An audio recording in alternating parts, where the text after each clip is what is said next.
Hi, welcome to the part 5 of the videos of the unit solutions of 12th standard chemistry. In this video, I'm going to discuss about the concepts of differences between ideal and non-ideal solutions, then colligative property.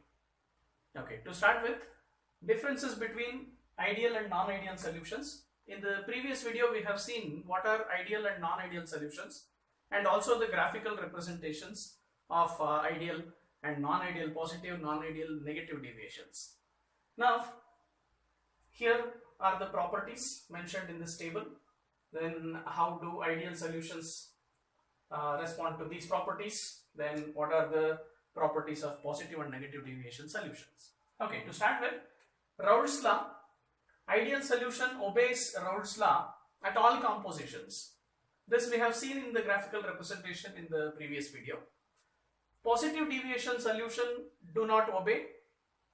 Also the negative deviation solution does not obey the Raoult's law at all compositions. So together we could say both positive and negative deviation solutions do not obey Raoult's law at all compositions. The next difference is based on the intermolecular forces of attraction. Intermolecular forces of attraction under ideal solution in individual components and in solution are almost same. This we have seen in our previous video, where I would say between A and A there is an attraction, between B and B there is an attraction, intermolecular force of attraction, which is equal to the intermolecular force of attraction between A and B in the mixture, that is in solution. This will give a clear picture. A has attraction, B has attraction. When I say B, it is molecules of B and B. Similarly, that will be equal to A and B molecular attraction.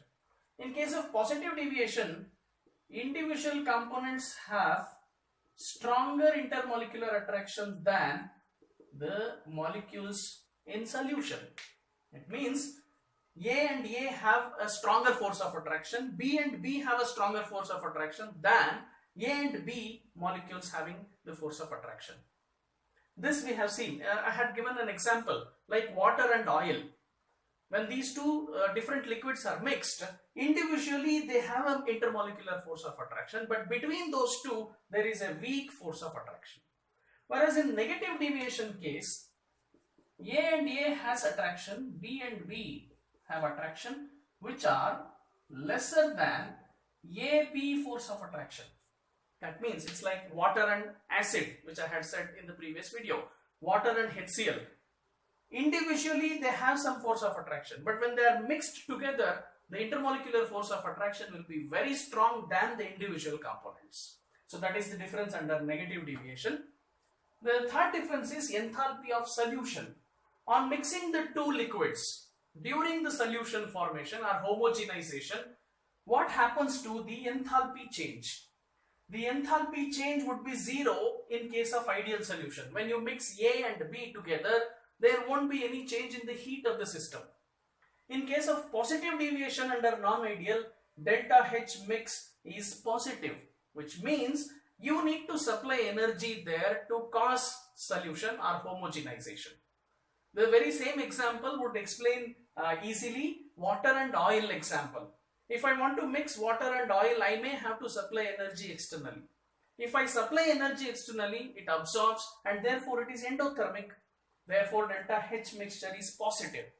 In case of negative deviation, delta H mixture is negative because on mixing, they themselves release energy. Just like the example of water and acid. When acid is mixed to water, remember, never add water into acid. Acid has to be added into water, right? So in such case, the energy is released in the form of heat and therefore delta H mixture is negative.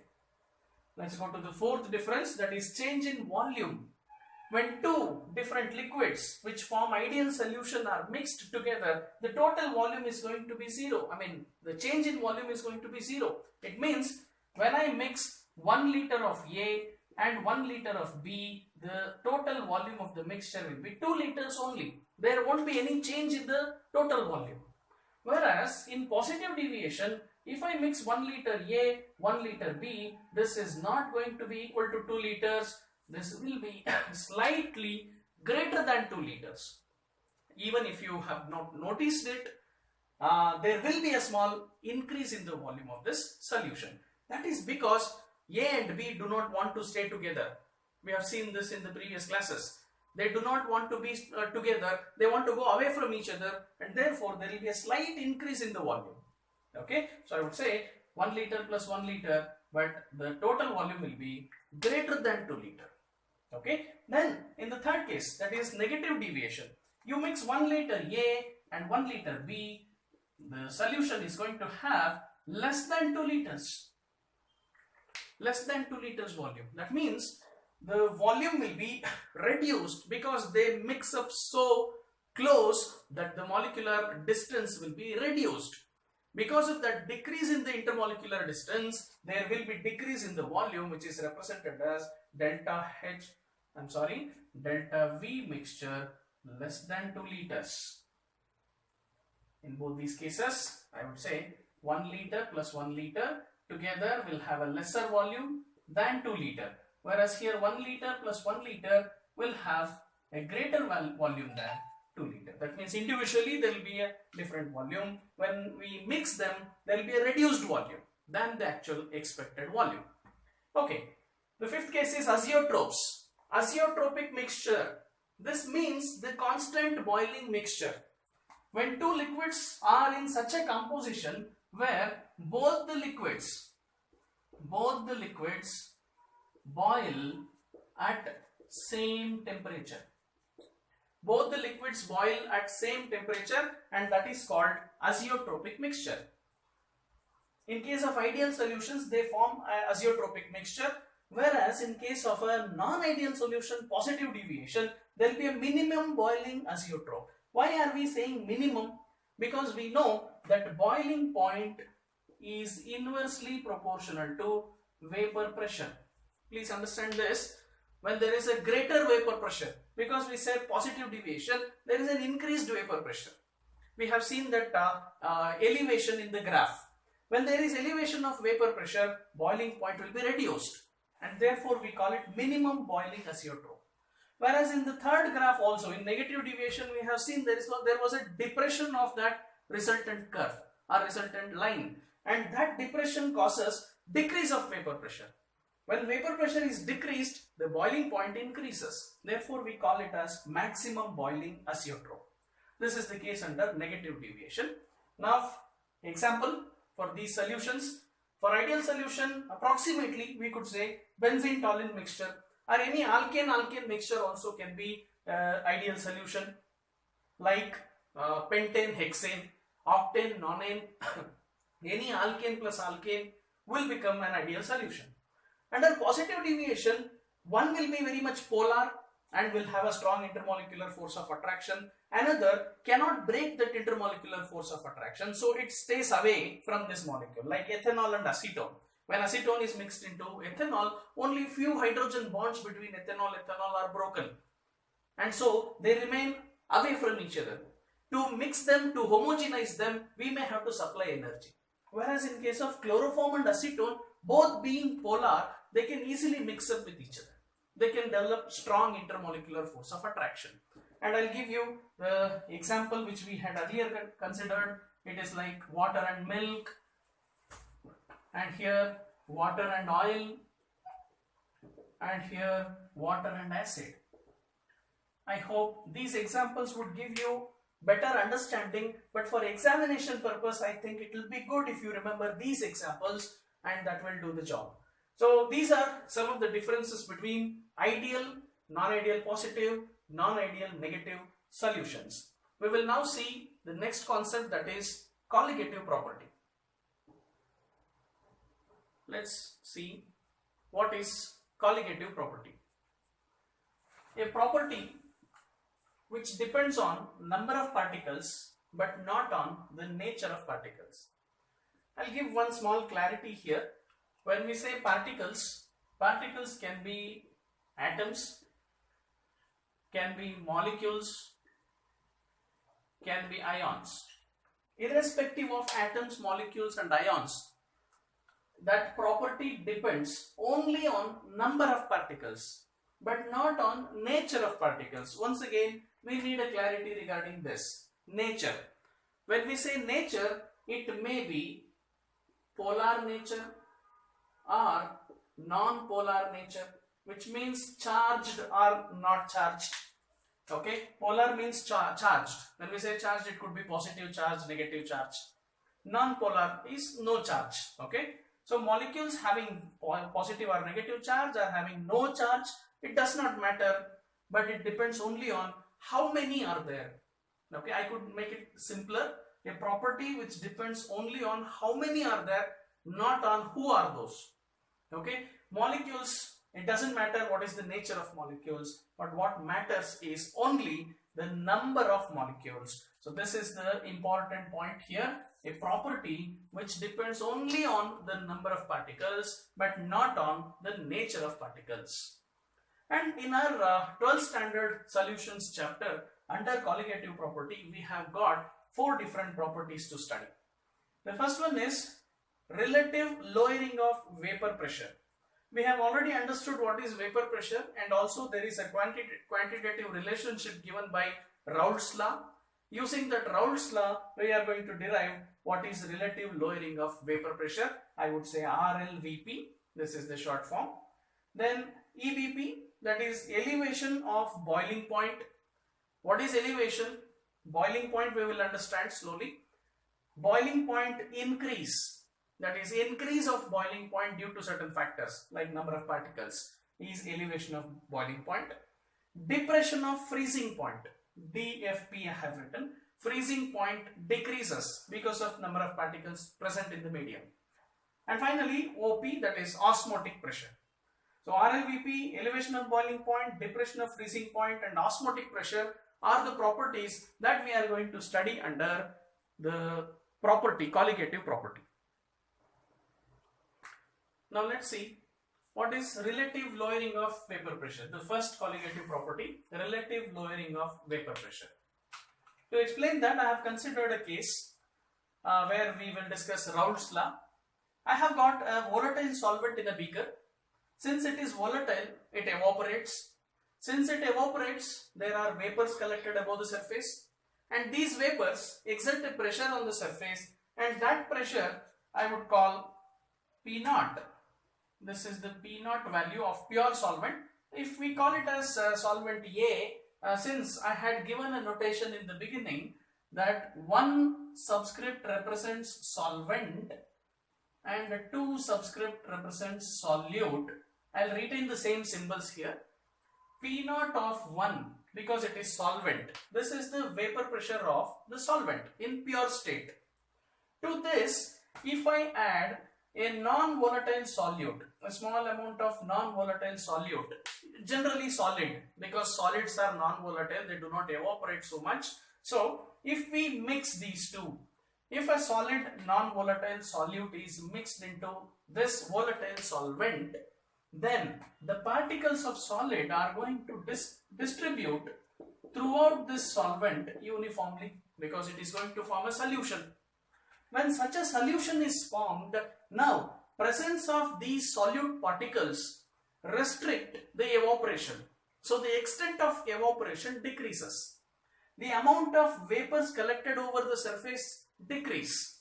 Since there is a decrease in this vapors, the vapor pressure also decreases. And now I would represent that vapor pressure as simply P1.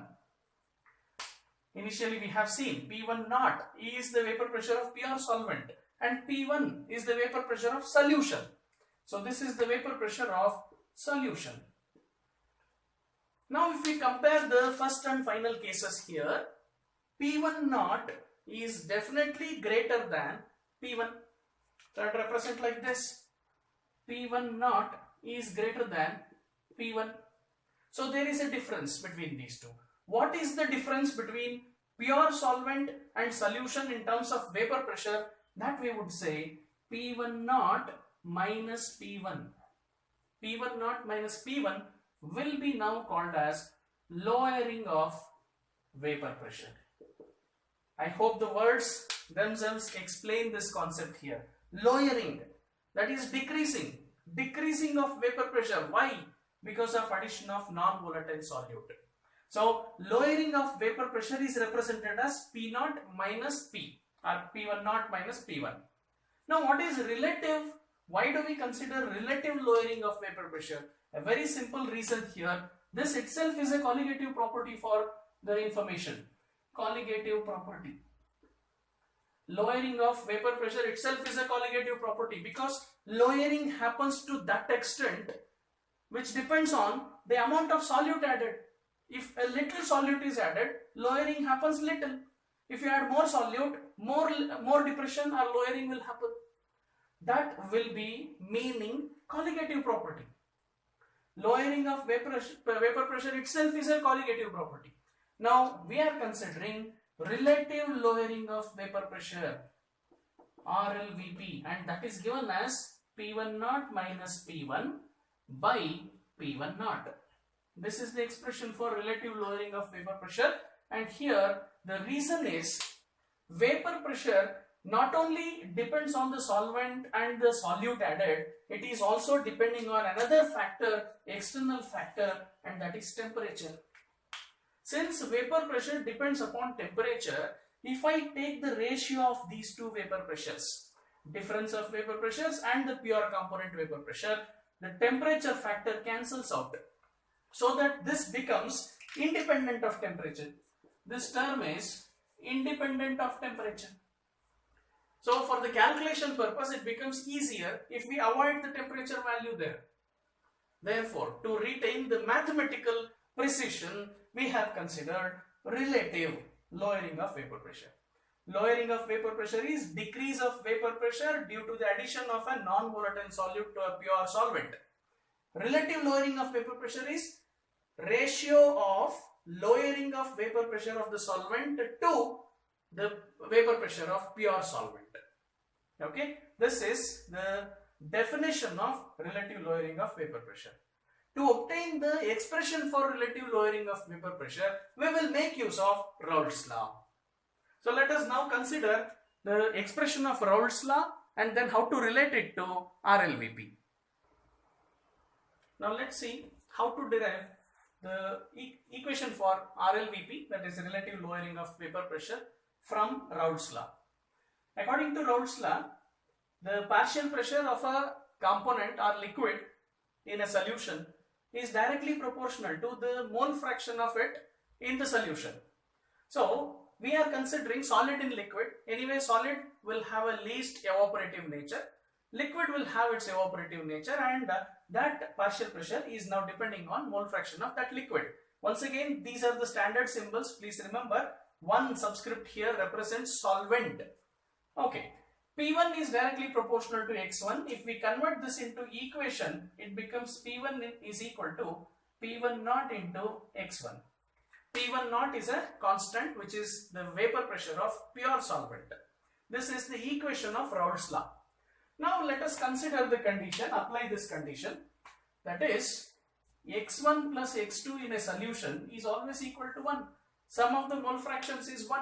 So I will replace this X1 by this term. Send this X2 to RHS, you will get this expression. P1 is equal to P1 naught into, I am writing 1 minus X2 in place of X1. 1 minus X2 in place of X1. Okay, then simplify this mathematically. This becomes P1 equals P1 naught minus P1 naught X2. Please remember, it has become X2 now. Okay, then let us send this P1 to RHS and P1 naught X2 to LHS. We will get an expression P1 naught X2 is equal to P1 naught minus P1. Finally, retain X2 on LHS only. Let us retain X2 on LHS. Send this P1 naught to RHS. Then you will get like this. P1 naught minus P1 by P1 naught equals X2. Don't you think the LHS in this equation is nothing but RLVP? Look at this. This is the ratio of difference in vapor pressures to the vapor pressure of pure component, which we have seen just before. This is nothing but our RLVP, which is equal to something given here, X2. What is X2? X2 is the mole fraction. This is the mole fraction of solute. So RLVP, relative lowering of vapor pressure when a non-volatile solute is dissolved in a volatile liquid, is equal to the mole fraction of solute in the solution. That is our final conclusion. P0 minus P by P0 is equal to X2. This is the expression for relative lowering of vapor pressure. Now the next step is, using this equation, how do we calculate the molecular mass of solute, on which we are going to get numerical problems in different examinations. That we will see in a moment. Okay, have a look at this. RLVP, we derived this expression from Raoult's law. P0 minus P by P0 is equal to X2. Also we know that X2 is equal to N2 by N1 plus N2, number of moles by total number of moles. Replace it here. That means P0 minus P by P0 is equal to N2 by N1 plus N2. In this expression, we consider N1 plus N2 to be approximately equal to N1, because it is like maximum number of moles of solvent, very small amount of solute. So number of moles of solute will be lesser. This value N2 will be lesser. Therefore, N1 plus N2 is approximately N1. Replace it here again. So P0 minus P by P0 is equal to N2 by N1. Also, we know how to calculate number of moles. Number of moles is mass by molecular mass. W by M is the number of moles. Replace it again for N2 and N1. You will get W2 by M2 divided by W1 by M1. Just rearrange the terms. We will finally get the expression P0 minus P by P0 is equal to W2M1 by M2W1, where we have a term that is M2. M2 is the term which is accounting for the molecular mass of a solute. They will give you all the values, rest all the values. You may have to calculate M2. Usually such problems arise in board exams, that you can see. So using this expression, molecular mass of solute can be determined. At the same time, one last point I'll mention. Please remember this. RLVP is depending or is equal to number of moles ratio. That is mole fraction. Mole fraction has number of moles. Number of moles is nothing but number of particles. Since RLVP is depending on number of particles, and nowhere we have mentioned or we get account of any polar, non-polar molecules or differences in natures of molecules. Therefore, my final conclusion is relative lowering of vapor pressure is a colligative property. This expression itself proves that RLVP is a colligative property, and this equation gives you an idea how to calculate molar mass of a non-volatile solute in a solution. If you know what is the pressure, vapor pressure of pure component and vapor pressure of the solution after mixing. Okay, so have a look at the derivation once, and that gives the full information. The remaining colligative properties we will discuss in our next video. Thank you very much.